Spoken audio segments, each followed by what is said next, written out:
All right, so today I want you to go over your 5-step image critique for the chest comp that you performed in clinic. Okay, so I did a 2-view chest x-ray. So I did a PA and a lateral. This is my PA chest x-ray. So anatomy and positioning. So this is my apical area. Here is my left clavicle. There's my left costophrenic angle. You see the heart shadow. I faintly see the spine behind the heart shadow. There's the trachea, where the trachea bifurcates in the left and right main stem bronchi. That's known as the carina. If I count my ribs, I have 1, 2, 3, 4, 5, 6, 7, 8, 9, and 10 right there. So 10 pair ribs above the diaphragm. These are going to be the bronchial markings. This is the aortic root. There's the scapula. As far as my positioning is concerned, head to toe, if I go corner down to midpoint and then over to the center, which is about there, that's going to be at the level of 1, 2, 3, 4, 5, 6, 7, 8. So between bottom of T8 and mid-sagittal plane. So I think head to toe and side to side I was centered well. As far as my positioning, I don't see much rotation at the head of the clavicles.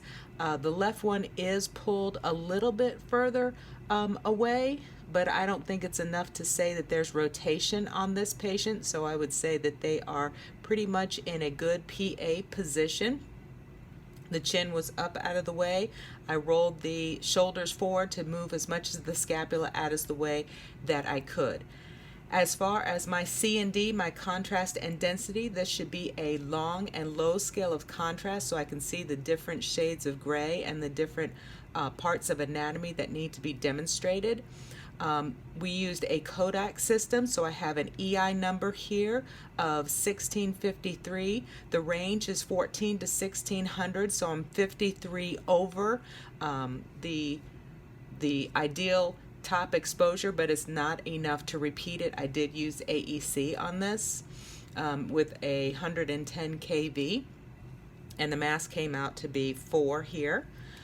As far as my ID, you need to have the marker, which I have the left marker up here out of the way, and it's in the correct side. This is the left side because there's the heart shadow. As far as identification, if this was going to be printed off, it should have the patient's name, their medical record number, their date of birth, their hospital that it was taken, and the date of service. As far as my mag, should be motion, artifact, and grid lines. I don't see any motion or any blurring on the overall image. The heart may be a little bit blurred because heartbeat, but I can't stop that. I did have the patient take this on a full second inspiration. As far as artifacts, there's this little gray box here. I'm not quite sure what that is, but I did have the patient remove any artifacts, any piercings, any t-shirts or anything that had any logos on it that would have shown up. So the only artifact is my marker, but that is a pertinent artifact. As far as grid lines, a grid was used because this was done in the wall bucky, but I don't see any grid lines apparent on here. As far as my RAD, which is radiation protection, I did shield the patient at the gonadal area, making sure that it was no more than a hand's width away from the patient's waist. There was nobody else in the room. I was not in the room as well. I stood behind the control panel and the door was closed. So that is my PA. I'm going to go to my lateral now.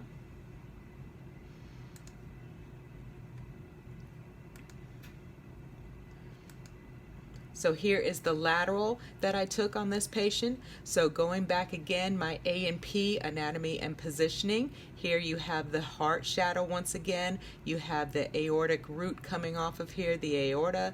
Here is the thoracic spine right here. Here is the arms up out of the way. This is going to be the apical area. This is the anterior costophrenic angle, there's the posterior costophrenic angle. This is going to be the base of the lung, or the superimposed hemidiaphragms.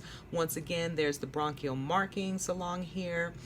This is going to be the posterior aspect of the ribs coming off back here. As far as my positioning, there is a little bit of rotation because I can see some lung tissue in between the posterior ribs. This is the right-sided posterior ribs because they're more magnified than the left side here. So the patient was not rolled all the way into that 90 degrees. So from the AP position, if I was coming up, the patient would have to turn their right side a little bit further into their left side to make this totally lateral. As far as my positioning head to toe and side to side, if I come halfway down and halfway over, I look like I'm pretty well centered right here. Looks like it's about at the level of T7, so I think positioning head to toe and side to side, I did well on this. As far as my contrast and density, once again, this should be a long and low scale of contrast for a chest x-ray, so you can see those different structures being demonstrated. 110 kV. My EI number for this one was 1244. Once again, it should be 14 to 1600, and since it's below the 1400, it was underexposed, but I did use AEC. It could have been that the patient was not directly centered over the center cell, and that could have changed the reading there, but we went ahead and accepted it because the technologist said that it was okay. But if I did have to repeat this because of that low EI number, I would have increased the mass. So here we used a 4 mass, so I could have used a 5 or a 6 and set it on manual technique, or I could have readjusted the patient to make sure that the center of their lungs was over the center cell. As far as my ID, once again, my left marker is up here behind the patient, so I can see that it is visible. It was the patient's left side, so I know that it is anatomically correct. I can place it either in the back or anterior to the patient as long as it is visible. As far as if I had to print this off, the patient's name, medical record number, date of birth, the hospital that it was performed in, and the date of service would be imprinted in this little box here. As far as my motion artifact grid lines, my mag, I don't see any motion here. Looks like the patient was holding still. We did it on the first deep inspiration. The only artifact that I see is the marker, but that is pertinent artifact, and then that little square box once again that is showing up, but I did have the patient remove any artifacts out of the chest area from waist up.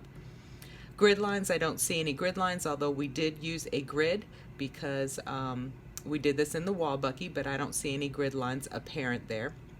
As far as radiation protection, for both the PA and the lateral, I chose not to collimate because I wasn't sure how wide or how long the lungs would be.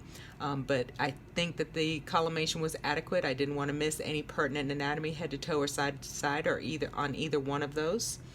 The patient was shielded at the waist, as I said earlier, on the PA chest, no further than hands width away. The patient was looking straight forward. There was nobody else in the room. The door was closed, and I stood behind the control panel as I took this exposure. So that is my 5-step for this chest x-ray. Thank you for doing that for me. Good job.